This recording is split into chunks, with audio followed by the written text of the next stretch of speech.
There's lots of reasons to believe this election was stolen. First of all, the opposition in all polls before the election was ahead by 20 to 30 percentage points. So it would have been quite surprising if the election was close at all, let alone if the government managed to win.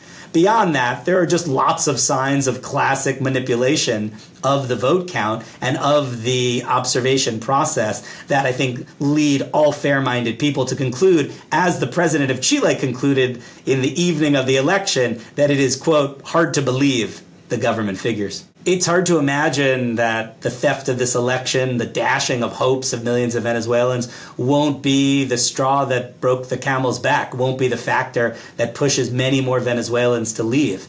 You have a country already that can't consistently feed its own people, provide basic services like healthcare, provide running water and electricity on a consistent basis. So things are very difficult in Venezuela. What had kept many Venezuelans there in recent years was the hope that eventually you could have a decent political transition and a return to democracy. Now that it appears those hopes are diminishing, it is likely that many more Venezuelans leave. The responses that we'll be watching in the coming hours, days, and weeks will be the international community's reaction, whether these clearly fraudulent results are accepted and given any legitimacy in the region or outside, but also how the opposition mobilizes in its response.